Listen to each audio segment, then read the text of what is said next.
Bismillahirrahmanirrahim. Assalamualaikum warahmatullahi wabarakatuh. Alhamdulillah, kita panjatkan syukur kepada Allah Subhanahu wa taala karena berkatnya lah kita diberikan kesempatan salah satunya yang sangat berharga adalah kita diberikan kesempatan menuntut ilmu. Dimanapun kalian berada, kapanpun itu, sempatkan untuk selalu menuntut ilmu, karena menuntut ilmu merupakan kewajiban bagi seorang muslim.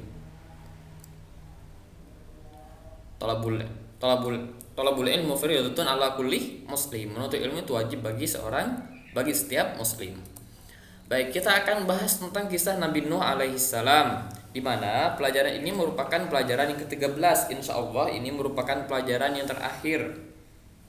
Kita bagi dua pembahasan. Yang pertama kita bahas tentang Nabi Nuh dulu, baru yang kedua kita bahas tentang Nabi Hud, kisahnya Nabi Hud terlebih dahulu, baru setelah itu kita bahas terkait dengan ibroh ataupun pelajaran apa yang dapat kita ambil dari kisah Nabi Hud alaihi salam. Sebelum kita masuk kepada pembahasannya, kita mulai dari silsilahnya Nabi Hud alaihi salam.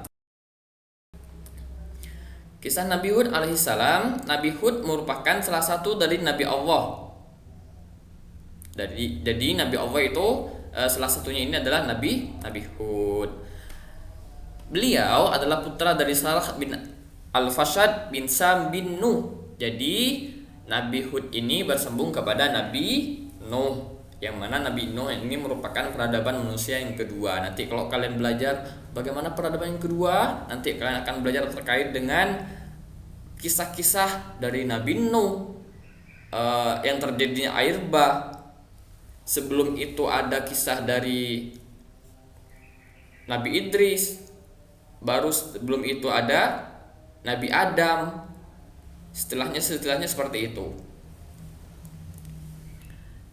Nabi Hud berdakwah kepada kaum Ad. Banyak ayat-ayat yang menjelaskan terkait dengan Nabi Hud ini. Di surat Al-A'raf juga ada, di surat Al-Fajr juga ada. Alam taro kaifa ala rabbuka bi'ad. Kalau kalian sudah hafal surah Al-Fajr, coba nanti bisa dilihat di baca artinya. Bagaimana Allah memberikan peringatan kepada kaum Ad. Kenapa Allah memberikan peringatan kepada kaum Ad? Karena mereka adalah orang-orang yang diajak untuk menerima kebaikan namun tidak dapat menerimanya. Nanti kita akan bahas itu ya. Nabi Hud ini berdakwah kepada kaum Ad yang tinggal di negeri Al-Ahqaf yang terletak di Yaman antara Oman dan Hadramaut. Ya, negerinya kalau dulu itu namanya Al-Ahqaf kalau dulu. Nah, kalau sekarang sudah berbentuk Yaman. Kalau sekarang Yaman sudah ada nama Yaman.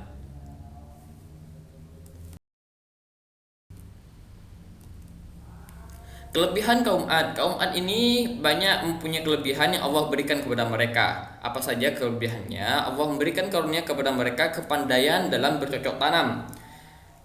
Di waktu orang-orang masih belum bisa bercocok tanam waktu itu, masih memanfaatkan kelebihan ataupun sumber daya alam saja, kaum Ad sudah bisa bercocok tanam, menanam apapun yang dapat dijadikan sumber makanan.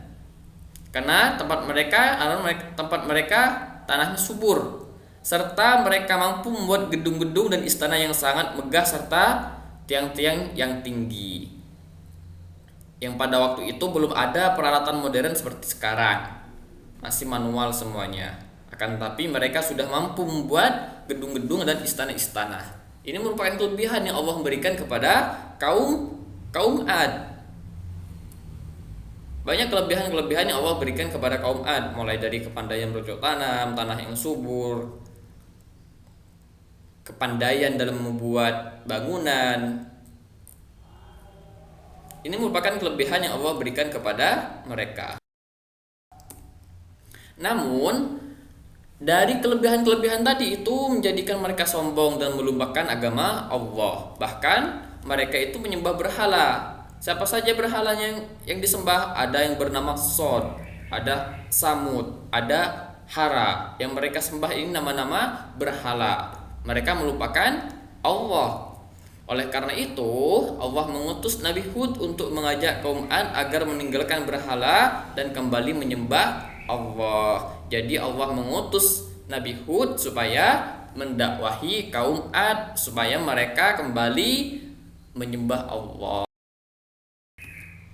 Akan tapi apa yang terjadi? Alhasil hanya sedikit dari kaum Ad yang mengikuti ajakan Nabi Hud, bahkan mereka menganggap Nabi Hud adalah orang yang berdusta sehingga mereka banyak yang tidak mempercayai Nabi Hud. Nabi Hud tetap sabar dalam mendakwahkan kepada mereka sampai pada akhirnya Allah menurunkan azab kepada orang-orang zalim, kepada orang-orang yang zalim tadi yang tidak mengikuti ajakan dari Nabi Hud. Nabi Hud ajak mereka untuk menyembah Allah, mereka gak mau. Apa azabnya? Mereka dilanda keringan selama 3 tahun. Yang awalnya mereka itu subur tanahnya, sering turun hujan, Allah timpakan kepada mereka keringan selama 3 tahun. Sampai akhirnya Allah memberikan awan hitam. Mereka sudah mengira, ini akan terjadi hujan. Namun salah. Apa yang terjadi? Yang terjadi adalah badai mengerikan selama 7 malam 8 hari. Bayangkan lamanya badai. Sehari semalam saja kita sudah khawatir kalau misalkan ada badai seperti itu. Kalau selama 7 malam 8 hari, ini akan menjadikan mereka binasa. Angin itu, badai yang diturunkan pada malam hari, angin itu membawa dingin yang sangat membekukan. Dinginnya sampai membekukan. Kalau panasnya sampai menghanguskan. Ini juga menjadi bagian dari azab Allah yang diturunkan kepada mereka. Sehingga mereka kaum Ad yang mendapatkan azab tadi mati bergelimpangan. Oleh karena itu, semuanya kita ambil pelajaran dari sini. Apa itu? Apabila kita mendapatkan nikmat karunia dari Allah, maka kita harus bersyukur dengan cara mendekatkan diri kepada Allah, tambah rajin melaksanakan ibadah, tambah rajin menuntut ilmunya, tambah berbakti kepada orang tuanya. Itu yang harus kita lakukan. Sekian dari Ustadz, semoga bermanfaat untuk hari ini. Tidak ada tugas, kalian silahkan absen di kolom komentar ya. Terima kasih.